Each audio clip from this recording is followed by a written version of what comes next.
Welcome to the realm of your favorite horror storyteller. This video contains multiple scary stories. Be sure to watch until the very end. Should you wish to navigate between stories, time codes are provided below. Also, thank you for all your feedback and support so far. We appreciate it. Now let's get started. The hum of city life, filled with its relentless noise and hustle, had started to wear on Jake. The tall buildings felt claustrophobic, and the air seemed heavy with exhaust and tension. It was becoming clear he needed an escape. Recollections of childhood camping trips whispered in his ear, and after a bit of research, he decided on Pine Hollow Woods, renowned for its sprawling, untouched forests and serene lakes.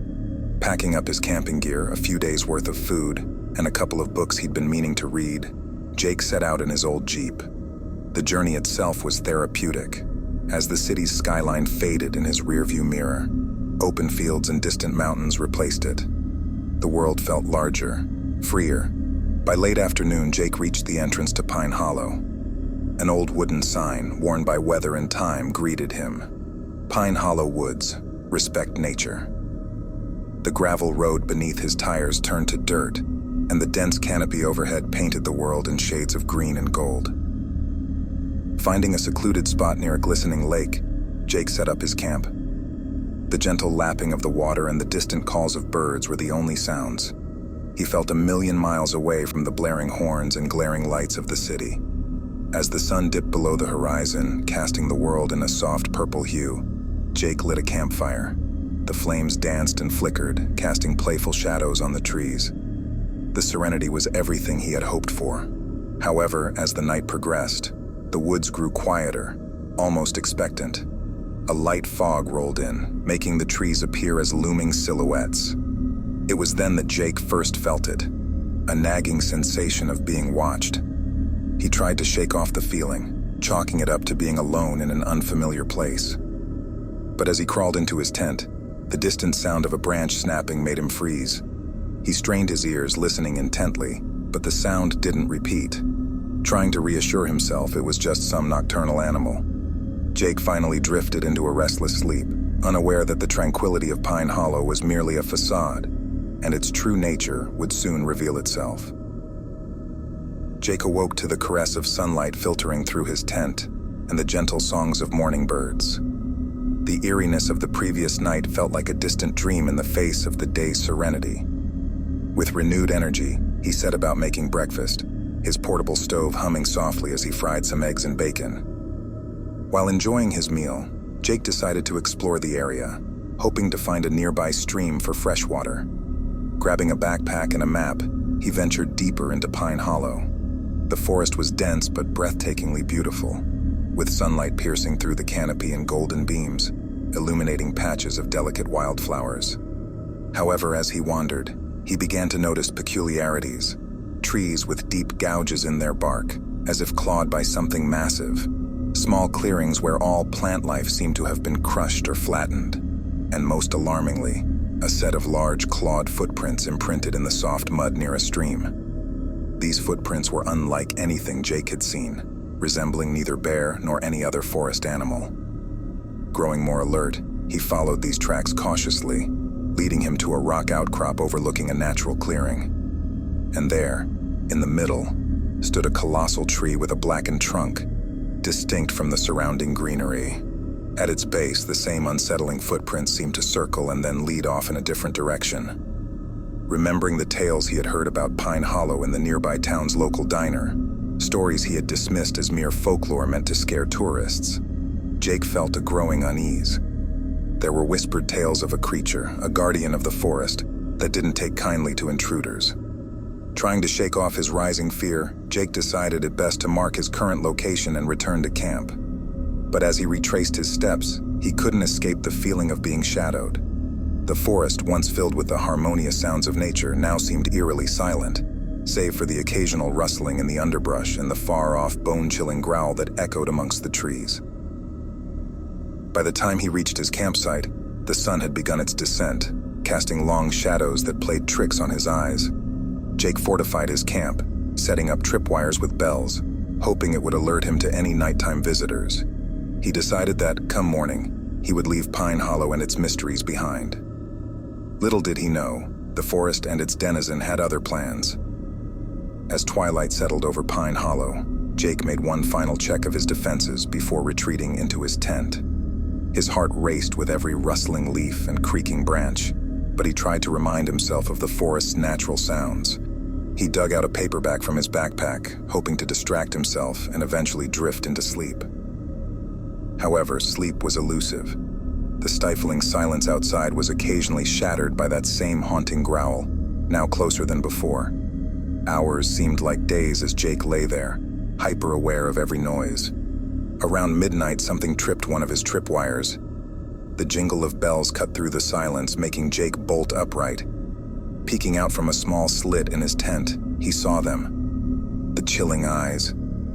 They were a luminescent yellow, watching him from the edge of the campsite, bobbing slightly, indicating the creature was on the move. Heart-pounding, Jake grabbed his flashlight and shone it in the direction of the eyes. For a brief second, the beam revealed a glimpse of a hulking figure covered in matted fur, its face partially concealed by shadows. But it was the eyes that held Jake's gaze, intelligent, curious, and predatory. The creature retreated into the shadows, but Jake knew it was still there, watching, waiting. The tripwires were triggered a few more times throughout the night, sometimes from one direction, sometimes another. The creature was circling, probing for weaknesses. To Jake's horror, the other noises started to fade in. Low growls were occasionally interrupted by something even more terrifying, a kind of guttural whisper, as if this creature, this monster of Pine Hollow, was speaking or chanting. Desperation gripped Jake. His car was too far, and running blindly into the woods at night would be suicide. He felt trapped. Remembering an old survival tactic, he decided to light multiple fires around the campsite, hoping the light would keep the beast at bay until dawn. The hours dragged on, an agonizing game of cat and mouse. With every fire Jake lit, the creature grew more agitated, its growls louder and its movements brasher. At one point, a large rock came hurtling into the campsite, narrowly missing Jake's tent. But with every passing hour, the first hints of dawn began to creep into the sky. As the world slowly illuminated, the creature's presence receded. The growls grew distant, and those haunting eyes disappeared from the tree line. Exhausted both mentally and physically, Jake knew he needed to make his move at first light. He would pack up and run if he had to. Whatever this creature was, one thing was clear. It ruled the Pine Hollow, and Jake was merely its prey.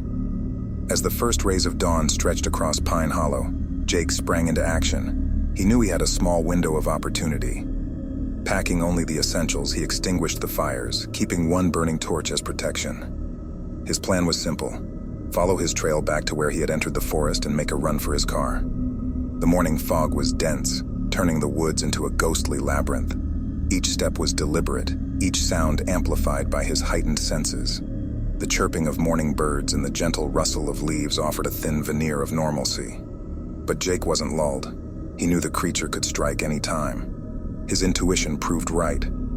Barely an hour into his trek, a guttural roar echoed through the woods. It was a sound of anger, of territory being violated. The creature was on the move, and it was fast. Glancing back, Jake caught fleeting glimpses of its massive form darting between trees. Its strategy became clear. The creature was trying to herd him deeper into the forest, away from the familiar paths he knew. Pushed by adrenaline, Jake veered off his trail, deciding to head downhill, knowing that most terrains have streams or rivers at their lowest points, which could lead him to a road or a house. But the creature seemed to anticipate this.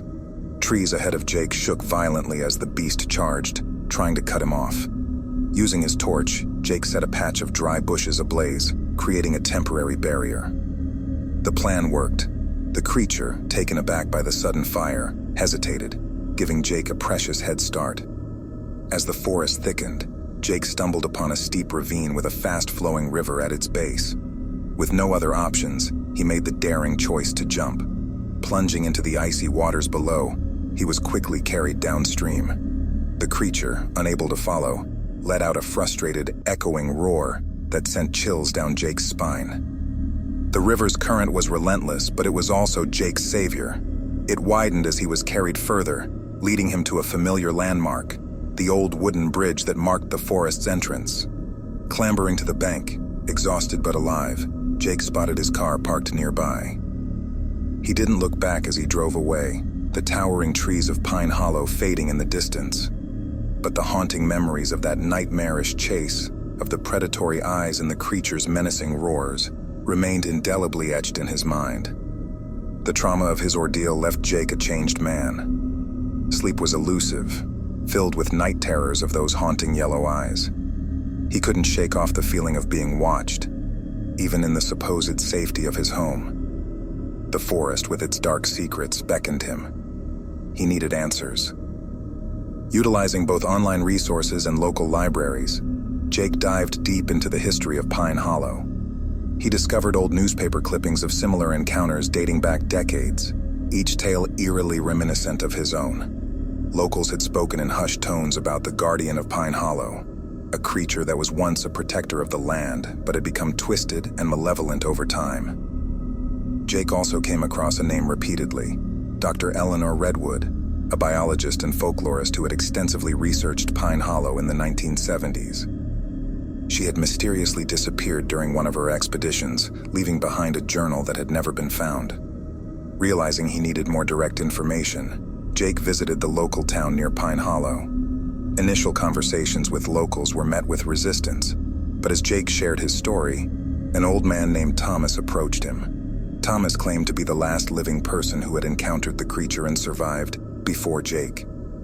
Over a drink, Thomas narrated his harrowing tale, one of youth, curiosity, and horror. He spoke of the creature's unmatched speed, its cunning, and its anger, but he also mentioned a legend.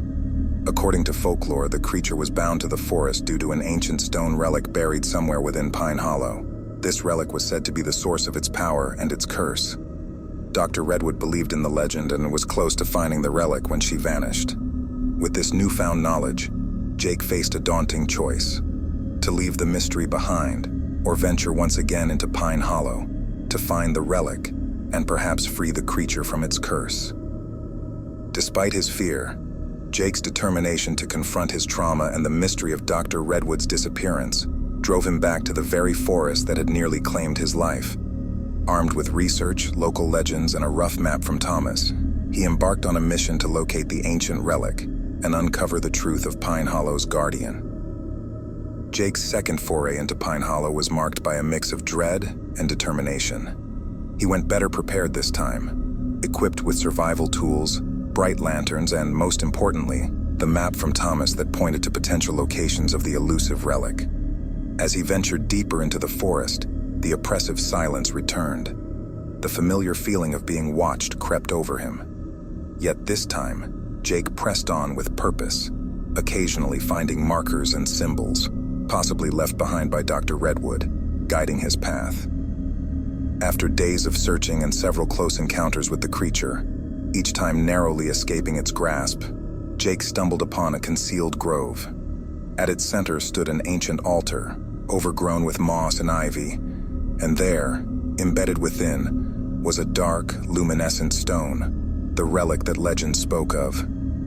As he approached the stone, the air grew colder, and the creature's growls echoed menacingly. Emerging from the shadows, it stood between Jake and the altar, its eyes filled with a mix of rage and desperation. This creature, the Guardian, was bound to the stone, its very essence trapped and tormented for centuries. Jake, recalling the legends, realized he had to break the stone to free the creature from its curse. But it wouldn't be easy. The creature, conflicted between its desire for freedom and its instinct to protect the relic, attacked. A harrowing dance ensued, with Jake evading the creature's powerful strikes while trying to get closer to the altar. Using a flare to momentarily distract and blind the beast, Jake managed to reach the stone. With a powerful swing of his pickaxe, he shattered the relic. A shockwave emanated from the broken stone, knocking Jake off his feet. The forest around him seemed to breathe, the oppressive weight lifting. The creature, bathed in the glow from the broken relic, began to change.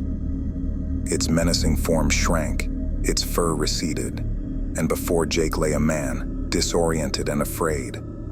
This man, as Jake would soon learn, was none other than the husband of Dr. Eleanor Redwood, They had both discovered the relic decades ago, but in an attempt to study it, he had been cursed, turned into the guardian of Pine Hollow. Dr. Redwood's subsequent expeditions were attempts to free him, but she had tragically perished in the process. The curse lifted the man, whose name was Samuel, and Jake made their way out of Pine Hollow, the forest now peaceful and benign. Jake's trauma had led him to not only confront his fears, but to unravel a century-old mystery and free a tormented soul. The tale of Pine Hollow became a testament to Jake's resilience and bravery, a story he'd passed down, ensuring that the woods would be respected and left undisturbed for generations to come.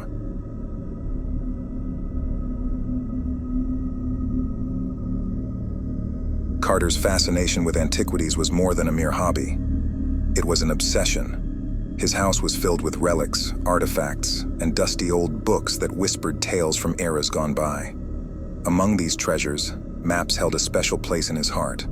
They spoke of undiscovered lands, secret passages, and hidden treasures. But never had he seen a map quite like the one he acquired on a whim from an obscure auction. Drawn in intricate detail with gold ink on parchment that felt centuries old, it depicted a vast expanse of woodland labeled simply as Timberland. But it was the tales surrounding this map that intrigued Carter the most.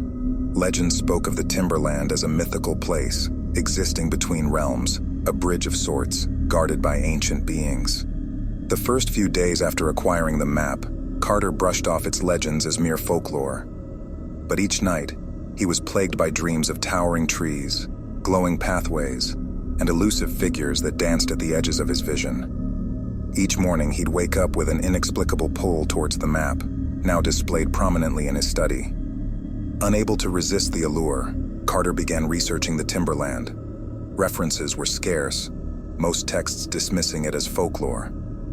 However, a tattered journal from a forgotten explorer spoke of the Timberland in hushed tones, mentioning a portal and guardians who protected the delicate balance of realms.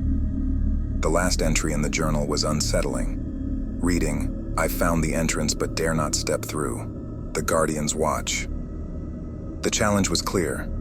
Carter needed to locate this entrance. According to the map, the starting point was a monolithic stone near the town of Elmsworth, a place Carter was familiar with from his previous explorations. Packing essentials, Carter set off. The journey to Elmsworth was uneventful, but things began to change as he approached the location marked on the map. Birds seemed to sing in more hushed tones, the wind carried whispered secrets, and the atmosphere thickened with anticipation. After days of searching deep in a secluded glade, Carter found the monolithic stone. The stone, covered in moss and lichen, was carved with symbols echoing those on the map. And as the legend suggested, intertwined trees stood behind the stone, their branches and roots forming a portal-like arch. Carter's heart raced. The dreams, the legends, the map. It all led to this moment. Taking a deep breath, he stepped through the intertwining trees. The world around him shimmered, and he was engulfed in a blinding light. When his vision cleared, he realized the tales were true. He stood in the Timberland, a realm of ethereal beauty, where the air sparkled with magic and the very ground pulsed with life. In the distance, a shadow darted between trees, watching, waiting. The guardians of the legends were real, and Carter's journey into the heart of the Timberland had only just begun. The air of Timberland was unlike anything Carter had ever experienced. It was thick with age and brimming with an energy that tingled on his skin. Each breath he took felt rejuvenating, filling him with a mixture of wonder and apprehension. The forest itself was a marvel. Massive trees, unlike any species Carter knew of, stretched endlessly towards the sky, their trunks glowing with a soft light. The ground was carpeted with luminescent flora, and the very atmosphere seemed to shimmer with tiny sparkling particles. The pathway ahead was illuminated, not by sunlight, but by glowing orbs that floated effortlessly in the air. However, Timberland's beauty was overshadowed by its mystery. Carter had the constant feeling of being watched. Shadows flitted between trees, always just out of clear sight. Soft whispers echoed through the woods, and he couldn't discern whether they were real or just figments of his imagination. But as he delved deeper, the elusive inhabitants of this realm began to reveal themselves. Ethereal creatures, a blend of human and animal, peered at him with eyes filled with age-old wisdom. Some looked upon him with curiosity, while others bore expressions of concern and even mild agitation. It wasn't long before Carter stumbled upon what appeared to be the remnants of a village. It lay nestled in a clearing, the structures made of the same glowing wood as the trees. The buildings, though abandoned, were eerily well preserved, hinting at an advanced civilization that once thrived here. At the center of the village stood a monument, intricately carved and surrounded by stone benches. Taking a moment to rest, Carter approached it, hoping to glean some understanding of Timberland's history. The monument depicted a group of these ethereal beings, the Guardians, dancing around what looked like the portal he had entered through.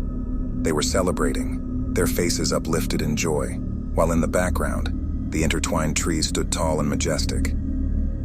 As he traced the engravings, Carter felt a sudden chill.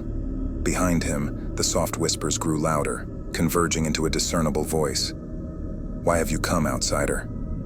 It echoed through the clearing. Spinning around, Carter came face to face with one of the Guardians. The being stood taller than him, its form constantly shifting between a human-like figure and a creature resembling a stag. Its eyes, deep and ancient, bore into Carter's soul. Summoning his courage, Carter replied, "I am here to understand, to explore. The map led me to this place and its allure was irresistible." The Guardian, after what felt like an eternity, nodded slowly. "Your arrival was foreseen, but your path here is fraught with peril. Timberland is not just a realm of beauty. It holds secrets that, if unveiled, could threaten both our worlds." A mixture of awe and fear gripped Carter. He had indeed stepped into a world beyond comprehension, and his journey into the depths of the Timberland realm had truly begun. With dusk settling over Timberland, the realm underwent a mesmerizing transformation. The glowing flora intensified, casting a luminescent blue hue over everything, and the orbs that floated in the sky transformed into radiant lanterns, lighting up the paths ahead. Choosing to camp within the abandoned village, Carter set up a small tent and lit a fire, though the flames here danced in colors he had never seen before: violet, turquoise, and deep shades of indigo.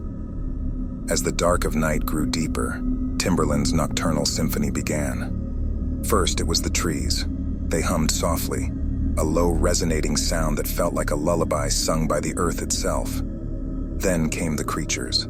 Shadows that had darted out of sight during the day now revealed themselves. Bioluminescent beings, resembling birds with elongated tails and insects the size of Carter's hand, filled the air with their unique songs and dances. However, what was truly eerie was the distant sound of drumming, rhythmic and echoing, accompanied by hushed voices chanting in an ancient dialect. The sound seemed to come from the very heart of the woods, drawing Carter in with an almost hypnotic allure. Unable to resist, he decided to follow the sound.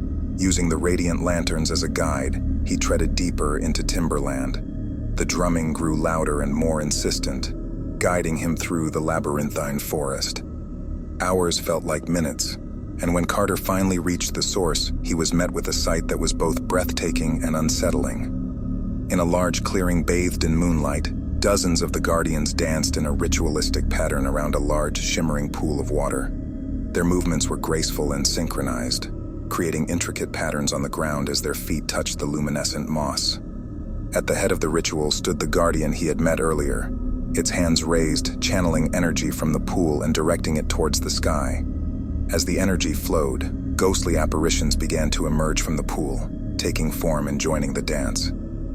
These spirits, once residents of the village, were reliving moments of joy, love, and celebration. Entranced, Carter watched from the shadows, sensing the deep bond between the Guardians and the spirits. The ritual was a way to honor the past and keep memories alive, a poignant reminder of the delicate balance of life and death in Timberland. But as the ritual reached its crescendo, the lead Guardian suddenly turned its gaze towards Carter's hiding spot, its eyes piercing through the darkness.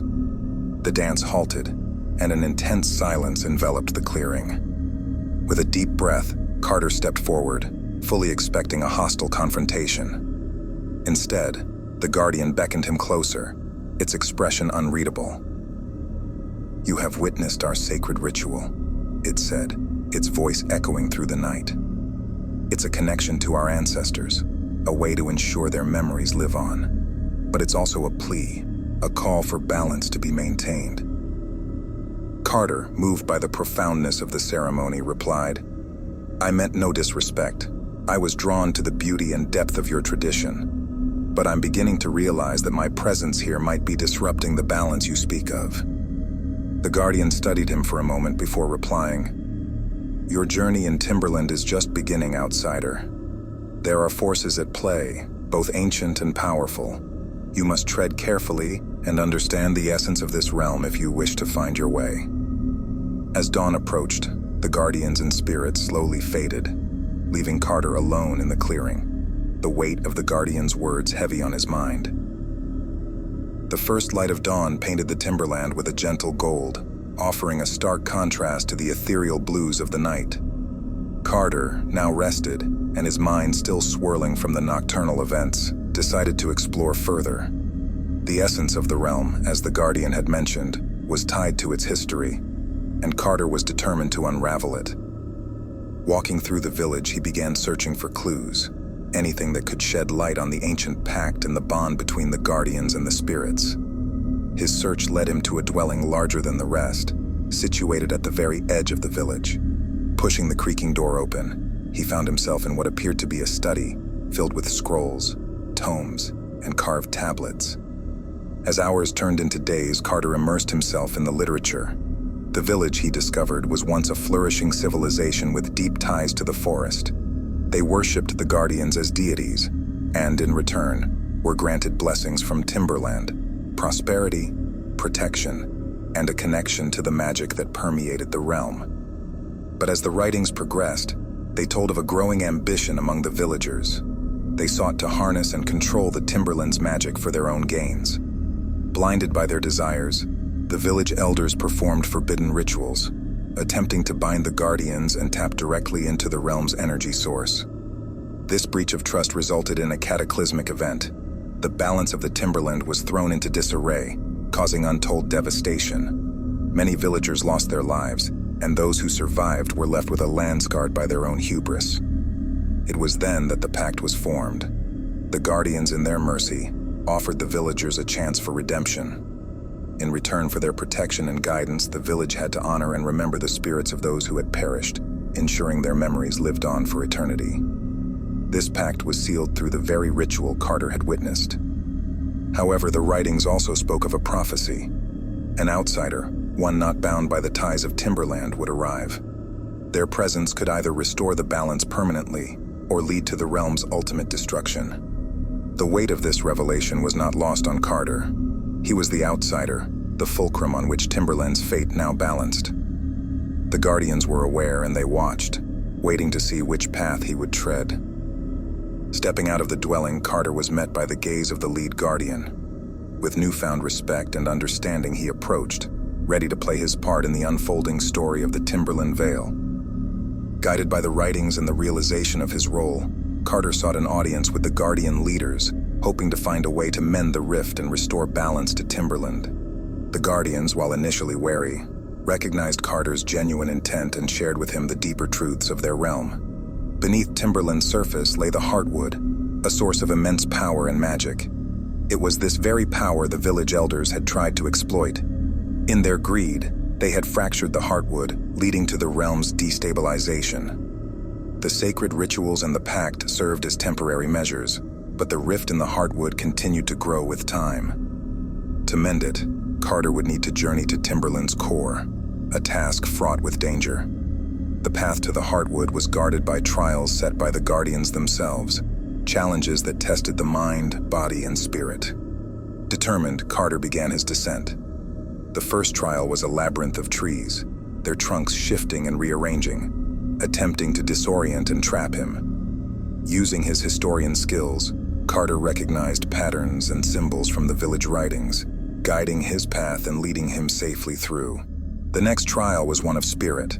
Carter was confronted with visions of his past, moments of regret, loss, and choices he wished he could change. But understanding Timberland's history and the consequences of past actions, Carter faced these visions with acceptance, not letting them sway his resolve.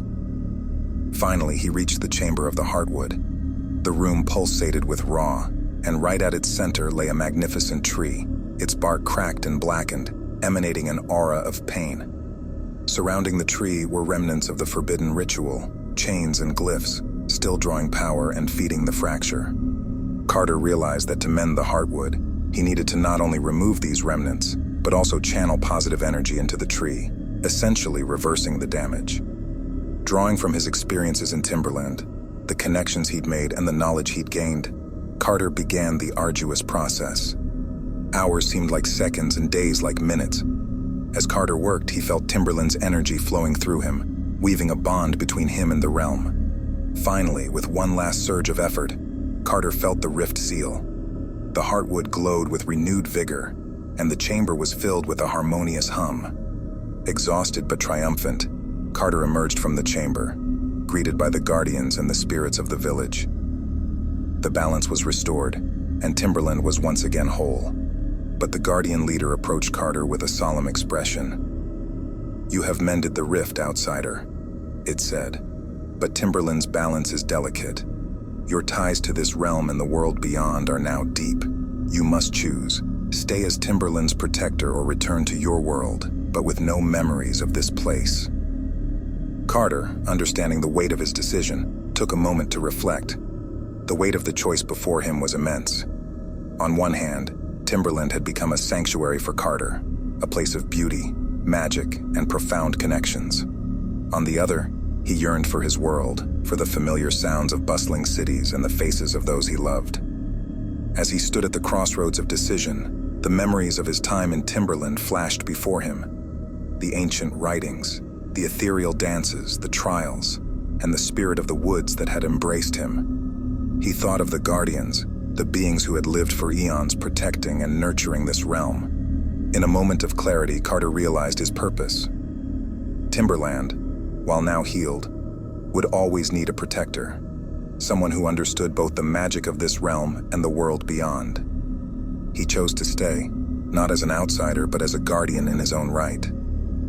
Years turned into decades, and Carter became a legend.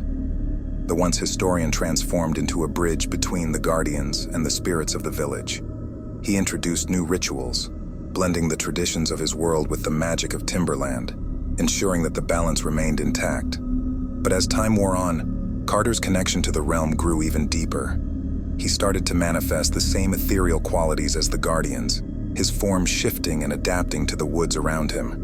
Travelers and explorers from his world, drawn by tales of the Timberland, would occasionally find their way to the realm. To them, Carter became a guide, ensuring they respected the land and left with tales of wonder, not of exploitation. As centuries passed, Carter's legend in Timberland evolved. The outsider who mended the Heartwood Rift became a tale told to young saplings, a story of redemption, sacrifice, and the eternal bond between realms.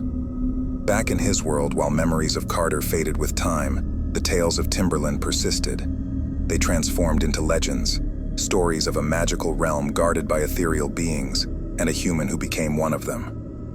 These stories, passed down through generations, served as a reminder of the mysteries of the world and the magic that exists, waiting to be discovered. And so, in the heart of the Timberland, with the guardians by his side and the spirits of the village echoing their eternal songs, Carter's legacy lived on, a testament to the choices made and the balance that binds all things together.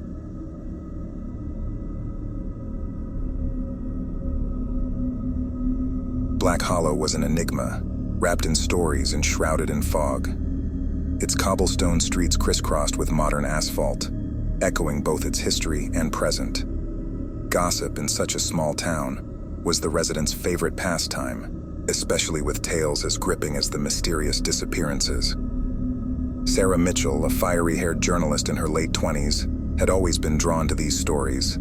Growing up, she had listened, wide-eyed, to her grandmother's tales of foggy nights and vanishing townsfolk. As an adult, her skepticism led her to search for logical explanations. She had been piecing together each case, spanning back 100 years, sifting through town records, personal diaries, and conducting interviews with the elderly who still whispered about the lost souls. The one common thread? Each individual vanished on a fog-laden night, never to be seen again. Their last known locations varied, but most trails ended at the edge of the town's dense forest. This area of the woods, ominously dubbed the Whispering Trees, was regarded with a mix of reverence and fear. Sarah's series of articles on the subject had been garnering attention, both wanted and unwanted. There were those in the town who believed the past should remain buried. Anonymous threats began to punctuate her mail, warning her to stop her investigations. However, Sarah was undeterred. She was on the verge of a breakthrough, or so she felt. She had uncovered an old map hinting at an uncharted section of the forest, and she was keen to explore it. And then, on a night cloaked in that all-too-familiar fog, Sarah Mitchell became the latest entry in the town's tragic chronicle of disappearances. Her office at the local newspaper bore signs of a frantic struggle. Papers were strewn everywhere. Her chair was toppled, and her handbag lay abandoned. Most chillingly, the map she had found was pinned to the center of her desk, a red circle highlighting a specific area in the forest. Word of her vanishing spread like wildfire, reigniting fears and superstitious murmurs among Black Hollow's residents. The mayor, attempting to maintain calm, urged people to stay indoors during foggy nights and promised a thorough investigation. But for someone outside Black Hollow's borders, Sarah's disappearance wasn't just another news article. It was personal. Detective Adrian Brooks was a man of logic and science. Working in the bustling city of Portland, he had seen it all, from the grittiest crimes to the most bizarre mysteries. His analytical prowess and relentless determination had earned him a reputation as someone who got the job done, no matter how twisted the path. Adrian and Sarah had history, a tapestry of shared moments that went beyond mere acquaintances. Their paths had first crossed at the University of Oregon. Both studying journalism, they had bonded over late-night study sessions, shared dreams, and a brief yet passionate romance. While they had eventually chosen different directions, Adrian turning his investigative skills to law enforcement and Sarah pursuing journalistic truths, the bond remained. He remembered their last meeting vividly. It was a rainy afternoon in a Portland cafe. They had exchanged stories and updates, laughed at old memories, and debated over unsolved mysteries. Sarah had mentioned Black Hollow's foggy night disappearances and her intent to dig deeper. Adrian, ever the skeptic, had playfully dismissed it as local folklore. So when he received the news of her vanishing, it was like the ground had been pulled from under him. The skepticism that usually shielded him crumbled, replaced by a dread he hadn't felt in years. He knew he had to go to Black Hollow, not just for answers but for closure. The drive to Black Hollow was long and contemplative. Dense canopies flanked the road, their trees whispering secrets. As Adrian neared the town, he couldn't help but notice the heavy fog that seemed to cling possessively to everything, reducing visibility to mere feet. He made his first stop at Sarah's office. The scene was just as he had imagined, chaotic, with an air of urgency. Sarah's notes, scattered everywhere, painted a picture of a dedicated journalist on the brink of a discovery. The circled map caught his attention immediately. Studying it, he felt a chill that had nothing to do with the room's temperature. This was Sarah's last known lead, and it was as good a starting point as any.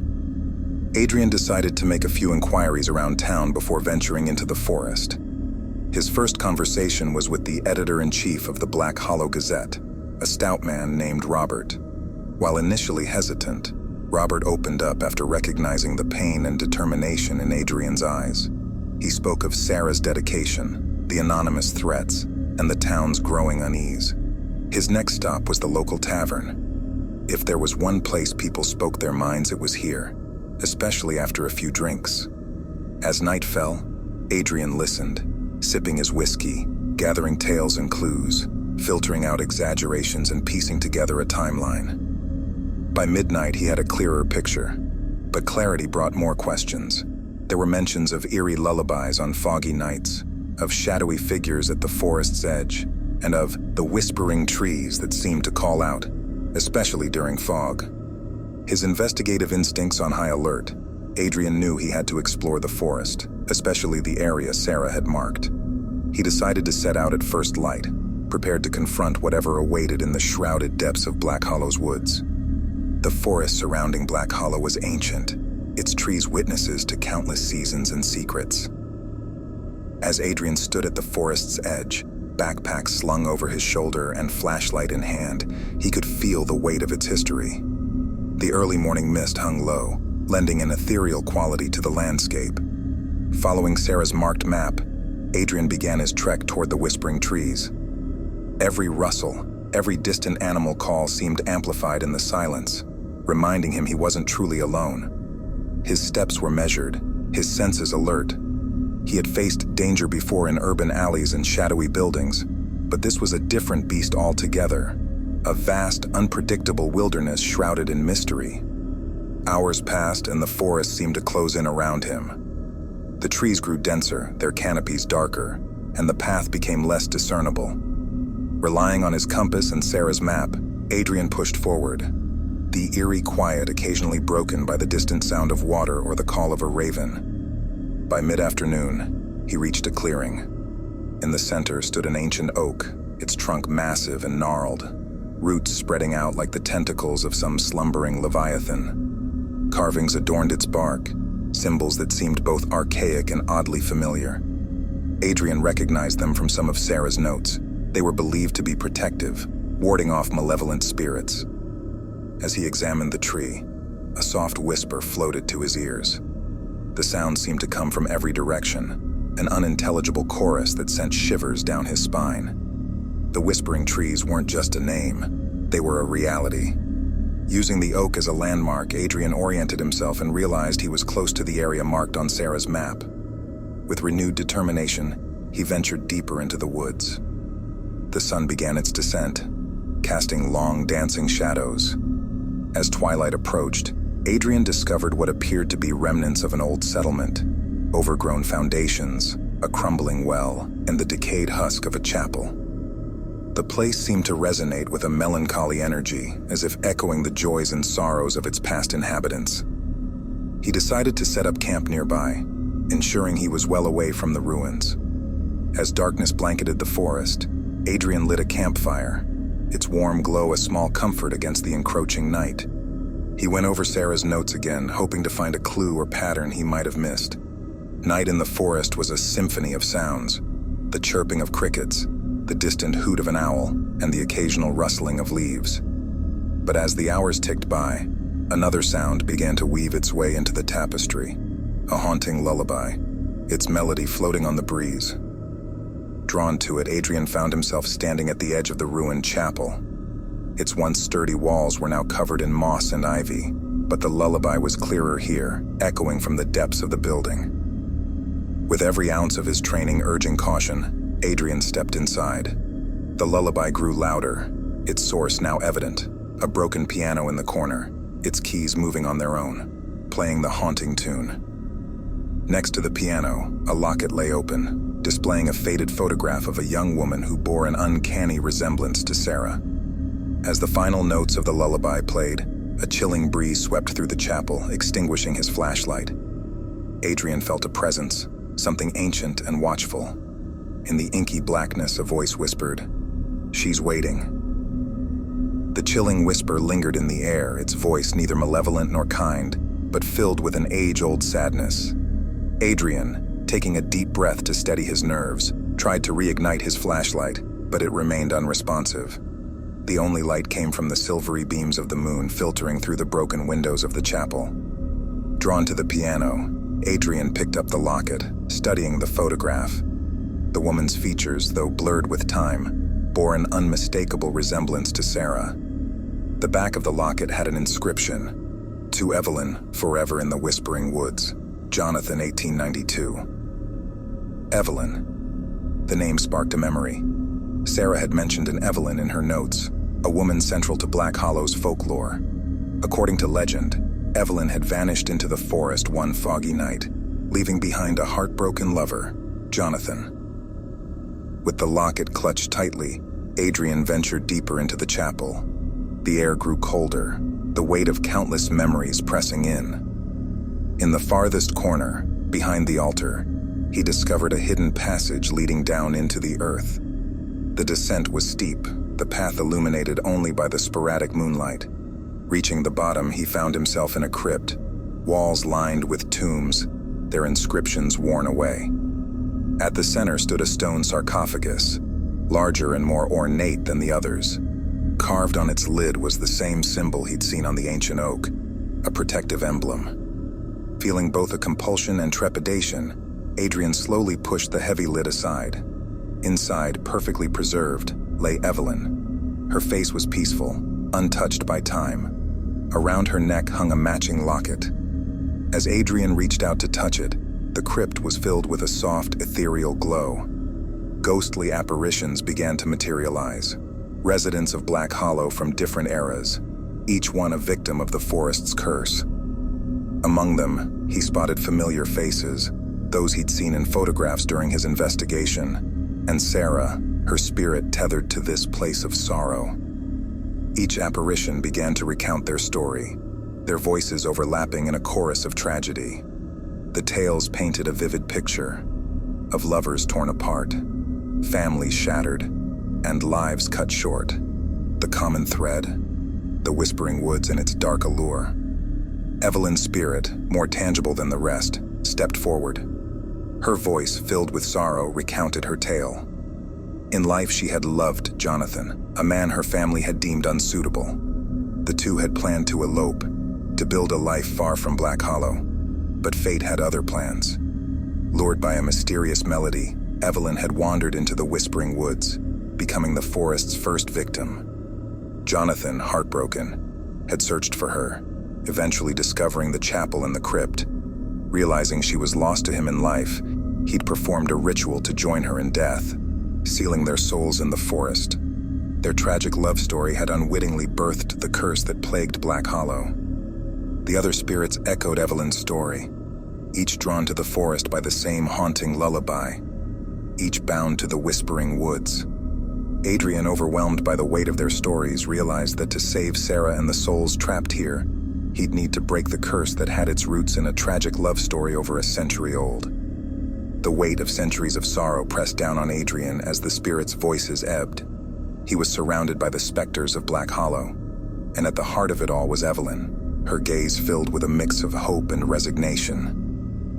Evelyn stepped closer, her form flickering like a candle's flame. "You have the power to free us, but it comes at great peril," she whispered, her voice echoing through the crypt. "How?" Adrian's voice was hoarse, filled with determination. He could see Sarah among the spirits, her face pale and her eyes distant. The thought of leaving her trapped was unbearable. "The curse," Evelyn began, "is tied to the forest's heart. Deep within the Whispering Woods lies the Veilstone, a relic of ancient power. It is what binds us, drawing souls into its embrace. To free us, you must find the stone and break its hold." Adrian nodded, taking in her words. He recalled a mention of the Veilstone in Sarah's notes. A legend spoke of a stone that could pierce the veil between worlds, but its location was a closely guarded secret, known only to the guardians of the forest. "Who are these guardians?" Adrian questioned, trying to piece together the puzzle. Evelyn hesitated for a moment before replying. "They are descendants of those who first invoked the power of the Veilstone. Over time, they became its protectors, ensuring that its power was never misused. But their intentions have become twisted, and they now serve the stone rather than control it." The realization hit Adrian like a ton of bricks. The shadowy figures that had pursued Sarah, the ones responsible for the disappearances, were the guardians of the Veilstone. Determined, Adrian spoke. "Guide me, Evelyn. Help me navigate the Whispering Woods, find the Veilstone, and end this curse." Evelyn's ethereal hand reached out, touching Adrian's forehead. A rush of memories and knowledge flooded him, a mental map forming in his mind. He saw the path through the forest, the hidden grove where the Veilstone rested, and the protective barriers surrounding it. "The Guardians will sense your approach," Evelyn warned. "They will do everything in their power to stop you. But remember, the spirits of Black Hollow are with you." With newfound determination and the guidance of the spirits, Adrian ventured deeper into the forest. The Whispering Woods seemed even more alive now, reacting to his presence. Trees shifted, shadows danced, and the ever-present fog grew denser. Hours felt like days as Adrian navigated the treacherous path, avoiding traps set by the Guardians and using the knowledge imparted by Evelyn to bypass mystical barriers. He could feel the pull of the Veil Stone, its power resonating with every heartbeat. As he neared the stone's resting place, the Guardians made their presence known. Shadowy figures emerged from the fog, their eyes glowing with an otherworldly light. They moved with supernatural speed, trying to surround and overwhelm Adrian. Drawing upon his training and the energy of the spirits supporting him, Adrian fought back. Every blow he delivered seemed to weaken the Guardians, their forms dissipating like smoke. After what felt like hours, the last Guardian fell, and the path to the Veil Stone lay open. The stone itself was unlike anything Adrian had ever seen. It pulsed with an inner light, and its surface seemed to shift and change, displaying visions of other worlds and times. Approaching with caution, Adrian began the ritual Evelyn had imparted to him. The words, ancient and powerful, echoed through the forest, causing the Veil Stone to react. With each spoken line, the stone's glow diminished, its hold on the spirits weakening. As the final words left Adrian's lips, the Veil Stone shattered, releasing a blinding light that enveloped the entire forest. The explosion of light was blinding, encompassing every corner of the Whispering Woods. As it faded, the forest seemed to breathe a sigh of relief, an oppressive weight lifted. Adrian found himself lying on the forest floor, the remnants of the Veil Stone scattered around him. Every muscle in his body ached, but the air was different, cleaner, lighter. As he slowly got to his feet, he noticed the spirits of Black Hollow materializing around him. They no longer looked forlorn. Instead, they shimmered with a newfound brightness, their faces etched with gratitude. Among them was Evelyn, who approached Adrian with grace. "You've done it," she whispered, her voice filled with emotion. "You've freed us from the Veil Stone's grasp." Adrian nodded, exhaustion evident in his features. But at what cost? He mused aloud, looking at the scattered shards of the once powerful relic. Evelyn's gaze turned somber. Every action has its consequences. The Veil Stone's destruction has freed our spirits, but the balance of the forest has been altered. The Guardians, though corrupted, were also protectors of this sacred place. With them gone and the stone shattered, the forest will undergo a transformation. Before Adrian could ask what she meant, another familiar spirit approached. Sarah. Unlike the others, her form was more solid, more present. Their eyes met, a mix of relief, joy, and sorrow passing between them. "Sarah?" Adrian choked out, reaching for her. To his surprise, his hand met hers, solid and warm. Evelyn smiled gently. The Veil Stone's destruction has had unforeseen effects. Those recently taken by the forest, like Sarah, have been granted a second chance, a chance to return to the world of the living. Tears welled up in Adrian's eyes as he pulled Sarah into a tight embrace. "I thought I'd lost you," he murmured. Sarah hugged him back, her voice filled with emotion. "I was lost, trapped in a limbo between life and death, but I always held on to hope that you'd find a way." As the reunited pair shared a heartfelt moment, Evelyn and the other spirits began to fade, their forms becoming more translucent. "Our time here is done," Evelyn stated, her voice soft. "With the Veil Stone's hold broken, we can finally move on." Adrian and Sarah watched as the spirits of Black Hollow ascended, their forms disappearing into the ether, leaving behind a forest transformed. The once dark and oppressive Whispering Woods now felt alive and vibrant. Birds sang, and the trees swayed gently, the curse that had plagued them for so long finally broken. But Evelyn's words weighed on Adrian's mind. The balance of the forest had been altered, and only time would reveal the full extent of the consequences. Sarah, sensing his thoughts, squeezed his hand. "We did what we had to, and now we have a chance to rebuild, to ensure that the mistakes of the past are not repeated." Together they made their way out of the forest, the first rays of dawn painting the sky. Black Hollow awaited them, a town with a dark history but now with hope for a brighter future. The town of Black Hollow, as Adrian and Sarah emerged from the woods, seemed different. The atmosphere was lighter, and the general sense of unease that had hung over the town for so long appeared to have dissipated. People were out on the streets talking animatedly, their expressions a mix of relief, confusion, and hope. Word of the Veilstone's destruction and the spirit's release had spread quickly. The town, which had been plagued by the forest's curse for generations, was on the cusp of a new era. However, not everyone viewed the events with optimism. With the guardians gone and the balance of the forest shifted, there were murmurs of potential dangers and threats that could emerge from the Whispering Woods. Tales of ancient creatures and forgotten deities began to circulate, passed down from the town's elders. Adrian, while optimistic about Black Hollow's future, knew that vigilance was necessary. He decided to stay in town, converting Sarah's office into a base of operations. Drawing on his investigative skills, he began compiling all known information about the forest, its legends, and its potential threats. Sarah, fully recovered from her ordeal, resumed her role as the town's primary journalist. However, her focus had shifted.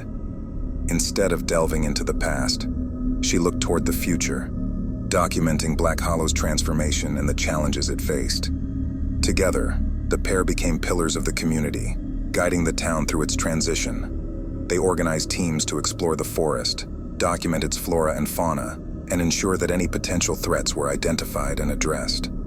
With Evelyn's words still fresh in their minds, they worked diligently to ensure the balance of the forest was maintained. Over time, Black Hollow began to thrive. The once forgotten town became a hub of research and exploration, drawing scholars and adventurers from all over the country. The Whispering Woods, though still mysterious, became a beacon for those seeking knowledge and discovery. But even as Black Hollow prospered, the forest continued to hold secrets. One evening, as Adrian was poring over ancient texts, he stumbled upon a prophecy. It spoke of a time when the balance between man and nature would be tested, leading to either a new era of harmony or chaos. Discussing the prophecy with Sarah, they realized that their work was far from over. The destruction of the Veilstone had set events in motion that could not be easily undone. But with the town's newfound unity and their combined knowledge, they were confident they could face any challenge.